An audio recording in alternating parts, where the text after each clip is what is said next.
الحمد لله رب العالمين والعاقبة للمتقين والصلاة والسلام على سيد الأنبياء والمرسلين خاتم النبيين محمد وعلى آله وصحبه أجمعين أما بعد.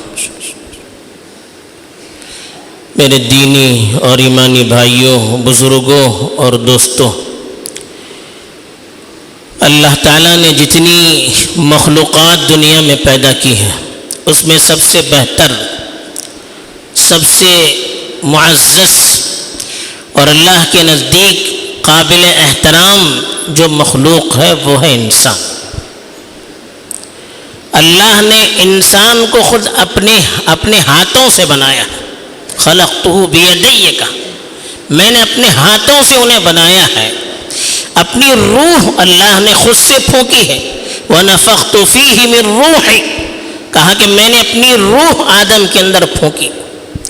اور اتنا بڑا اعزاز کہ جب اللہ نے آدم علیہ السلام کو پیدا کیا تو دیگر مخلوقات کے سامنے ان کے اعزاز کو بتلانے کے لیے کہ کتنی بڑی مخلوق ہے، کتنا بڑا ان کا مقام ہے، اللہ نے فرشتوں سے کہا کہ ان کے سامنے سجدہ کرو. فسجد الملائکۃ کلہم اجمعون، تو تمام فرشتوں نے حضرت آدم کے سامنے سجدہ کیا. یہ آیت قرآن میں بار بار آئی ہے، اس طرح کی آیتیں، جس سے معلوم ہوتا ہے کہ اللہ تعالیٰ انسان کے سامنے یہ بار بار تذکرہ کرنا چاہتے ہیں کہ تیرا اعزاز کتنا بڑا ہے کہ فرشتوں کو میں نے تیرے سامنے سجدہ کروایا ہے. اب تیرا کتنا بڑا مقام ہے. اور اللہ نے خود قرآن مجید میں فرمایا کہ وَلَقَدْ كَرَّمْنَا بَنِي آدَمَ وَحَمَلْنَاهُمْ فِي الْبَرِّ وَالْبَحْرِ، کہ ہم نے آدم کی اولاد کو بڑا اعزاز دیا. خشکی اور سمندر میں ہم نے اسے غلبہ دیا، اور ہماری بہت ساری مخلوقات پر ہم نے اسے فضیلت دی. اور پھر اس سے بڑھ کر اعزاز یہ ہے کہ اللہ تعالیٰ نے انسان کو عقل دیا، صحت دیا، اور انسان کے اندر خود انہی میں سے نبی بھیجے. جتنے بھی نبی آئے جو اللہ کا پیغام دنیا تک پہنچانے کے لیے آئے تھے، سارے پیغمبر انسانوں میں سے تھے. کسی فرشتے کو اللہ نے پیغمبر نہیں بنایا. کیوں؟ انسان کا مقام بتلانے کے لیے. اور انسان کی ہدایت کی ذمہ داری خود اللہ نے اپنے ذمہ لے لی. پیدا کر کے بیکار چھوڑا نہیں.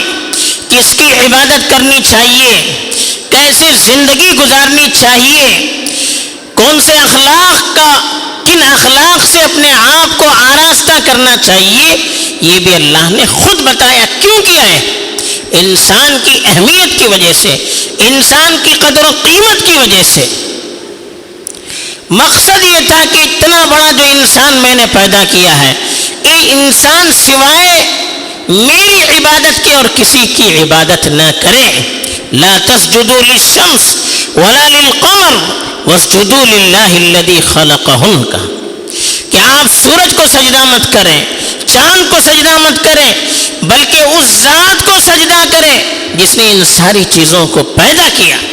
اسی لیے قرآن میں اللہ نے فرمایا کہ دنیا کی جتنی بھی مخلوقات ہیں وہ انسان کی خدمت کے لیے اللہ نے پیدا کیا. أَلَمْ تَرَوْا أَنَّ اللَّهَ سَخَّرَ لَكُم مَّا فِي السَّمَاوَاتِ وَمَا فِي الْأَرْضِ. اللہ خود پوچھتے ہیں کیا انسان دیکھتے نہیں، کیا تم دیکھتے نہیں ہو کہ اللہ تعالیٰ نے آسمان اور زمین کی ساری چیزیں تمہارے تابع بنا دی ہیں. یہ سورج، اس کا کام یہ ہے کہ انسانوں کے لیے روشنی پھیلائے.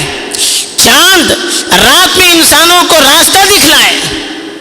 یہ درخت انسانوں کے فائدے کے لیے ہے، جانور انسانوں کی خدمت کے لیے ہے، یہ سمندر انسانوں کی خدمت کے لیے ہے. جتنی بھی بڑی مخلوق آپ کو نظر آتی ہے وہ سب انسانوں کی خدمت کے لیے ہے.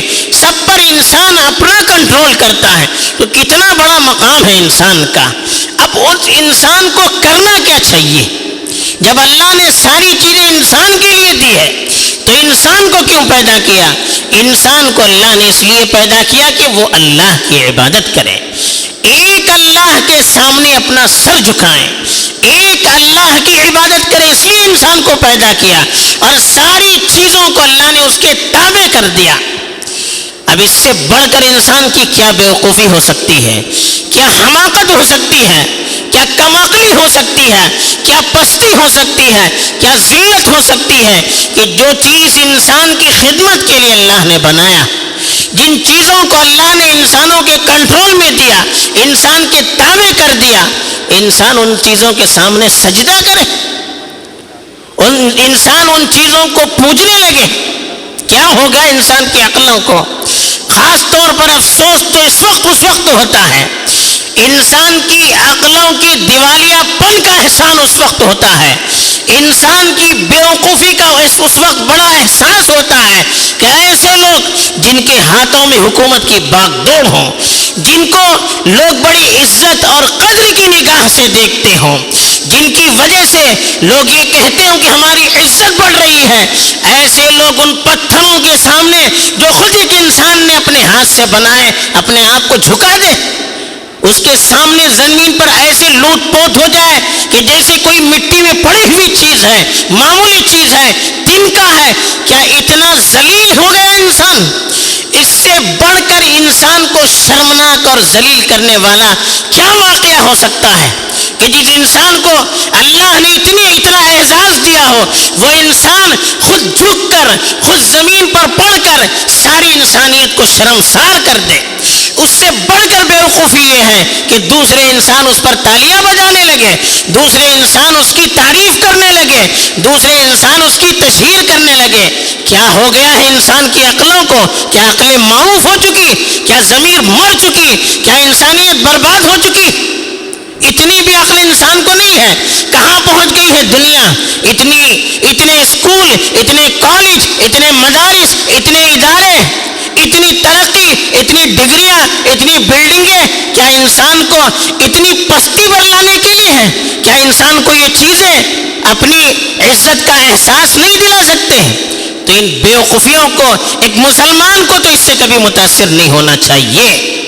ایک مسلمان کے سامنے شریعت ہے، اللہ کی بتائی ہوئی تعلیم ہے، قرآن پاک ہے، نبی کی تعلیمات ہیں، اس کو تو ایسی بیوقوفی میں کبھی پڑھنا نہیں چاہیے، اس کو تو کبھی ایسے لوگوں کی ہاں میں ہاں نہیں ملانا چاہیے، اس کو تو کبھی ایسے لوگوں کے پیچھے بھاگنا نہیں چاہیے، اس لیے کہ اس کے پاس تو قرآن کی کھلی ہوئی تعلیمات ہے۔ لیکن افسوس یہ ہوتا ہے کہ کچھ مسلمان بھی اس کے ساتھ تالیاں بجانے لگتے ہیں، ہواؤں کے رخ کو دیکھ کر چلنے لگتے ہیں اور بت پرستی کو ترویج دینے کے لیے خود آگے بڑھ چڑھ کر حصہ بھی لیتے ہیں۔ کیا بیوقوفی ہو سکتی ہے اس سے بڑھ کر؟ تو آج ہمیں انسانیت کا پیغام دینا چاہیے کہ اللہ نے کتنا بڑا انہیں اعزاز دیا ہے۔ آج انسان خود اپنے آپ کو پہچاننے سے عاجز آ چکا ہے۔ انسان کو بتانا چاہیے کتنا اللہ نے اسے اعزاز دیا ہے، کتنا بڑا اللہ نے اسے مقام دیا ہے، کتنی اللہ نے اس کی تعظیم کی ہے۔ اب اس کا حق کیا بنتا ہے کہ جن چیزوں کو اس نے ہماری خدمت کے لیے بنایا ہے اس کے سامنے جھکے، یا جس نے ان سب چیزوں کو بنایا ہے اس کے سامنے جھکے۔ یہ فیصلہ انسان کو کرنا ہے۔ اسی لیے اللہ نے عقل دی ہے، اسی لیے اللہ نے نبی بھیجا ہے، اسی لیے اللہ نے کتابیں دی ہے، اور یہی پیغام اللہ نے ہمیں دیا ہے کہ ہم ایسی چیزوں کو کبھی برداشت نہ کریں۔ یہ ہماری ذمہ داری ہے، ایسے موقعوں پر ہم انسانیت کو انسانیت کا پیغام دیں، اس کے اعزاز سے اس کو بتائیں، اللہ کی قدر و قیمت، اللہ کی قوت، طاقت، قدرت اور اللہ کی کیا نعمتیں ہم پر ہیں، اللہ کا کتنا بڑا احسان ہم پر ہے۔ ان چیزوں سے ہم انسانیت کو واقف کروائیں۔ یہ بڑا موقع ہے، سنہرا موقع ہے۔ اگر اس موقع سے ہم نے فائدہ نہیں اٹھا لیا پھر آگے کو کیا ہو سکتا ہے؟ اللہ اس کا محافظ ہے۔ اللہ تعالی ہمیں سمجھ دے، اپنے آپ کو سمجھ کر خدا کی بندگی کرنے اور خدا کی بندگی کے سامنے ساری انسانیت کو جھکانے کے لیے کام کرنے کی ہمیں توفیق دے۔ آمین وآخر دعوانا ان الحمد للہ رب العالمین۔